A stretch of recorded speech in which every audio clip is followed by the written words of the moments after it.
Bonsoir les amis, bienvenue dans cette nouvelle vidéo. Il nous a fallu 88 minutes les amis, 88 minutes pour marquer le premier but à la Moldavie et puis pour terminer la 92e avec le deuxième but. Donc voilà, Moldavie-Italie 0-2, un match soporifique, je sais pas.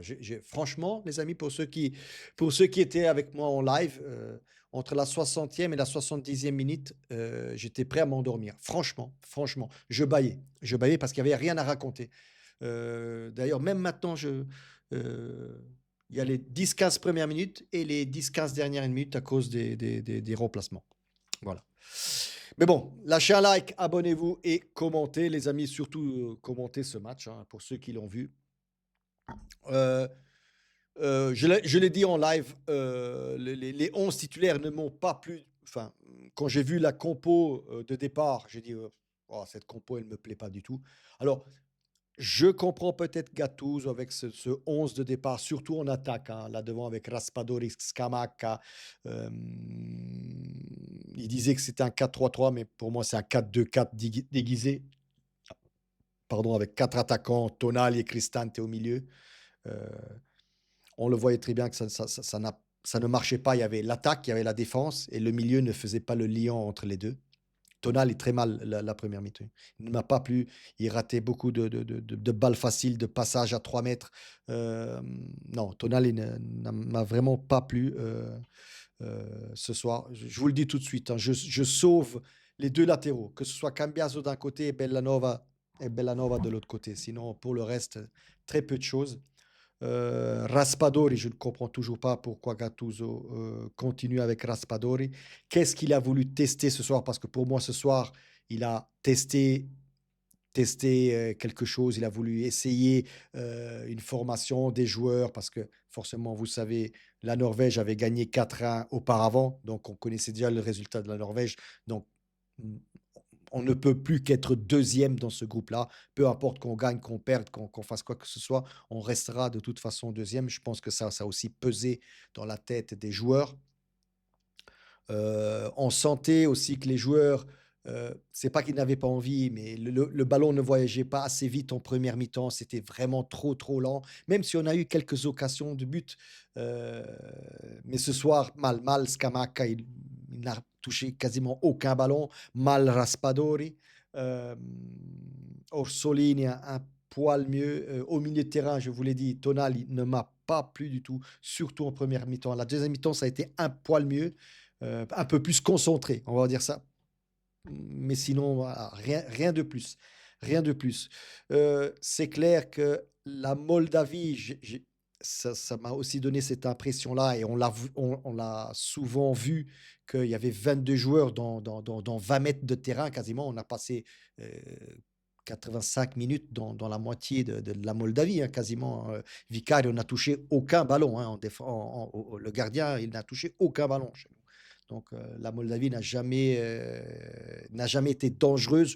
Je crois que c'est 15 corners à 1, si je ne me trompe pas, hein, au niveau des statistiques corner. Donc oui, on rentre en premier temps sur le 0-0 où clairement c'était soporifique. Je le répète, le ballon ne voyageait pas assez vite selon moi. Un Raspadori qui pour moi, je ne comprends toujours pas pourquoi Gattuso continue à appeler Gattuso dans cette équipe. Scamacca, ce soir, male. Il a touché 4 ballons et il n'en a rien fait. Alors que voilà.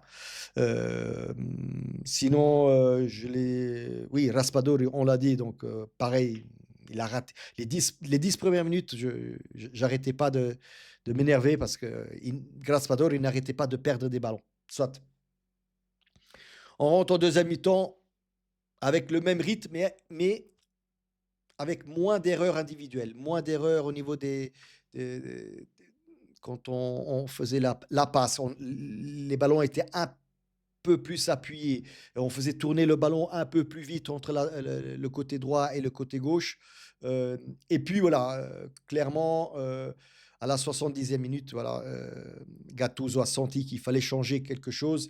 Il a sorti bah, les deux attaquants, Raspadori et Scamacca, et il a mis Pio Esposito, Pulcino Pio, comme je l'appelle, et, euh, et Retegui. Et là, la musique, elle a tout de suite changé. On l'a vu tout de suite que c'était beaucoup, les actions devenaient beaucoup plus dangereuses.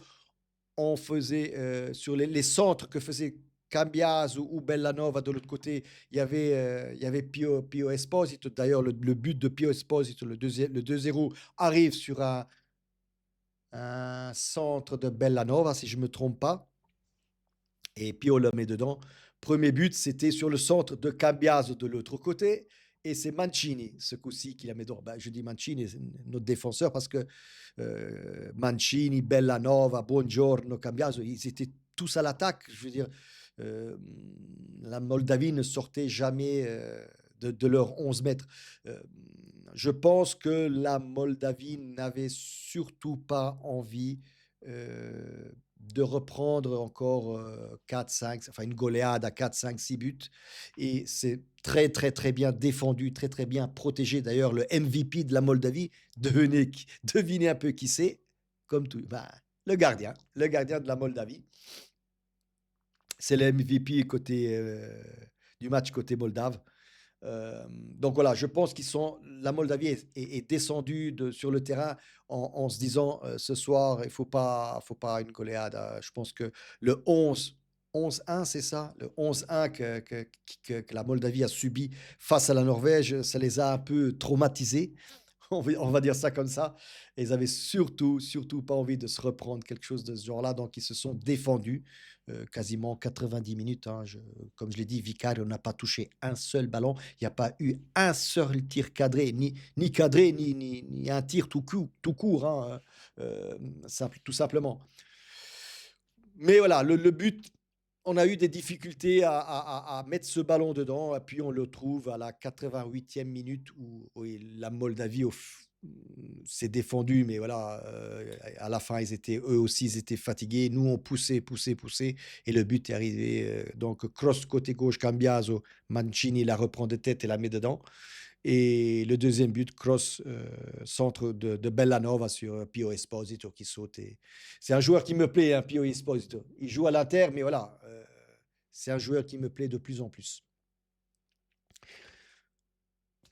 Voilà, donc maintenant c'est décidé et on est officiellement deuxième, à part si on gagne 9 ou 10-0 contre la Norvège dimanche soir, ce que je ne crois pas du tout. À mon avis, dimanche soir, Gattuso va faire encore quelques expériences avec des joueurs, c'est clair, il va encore faire ça.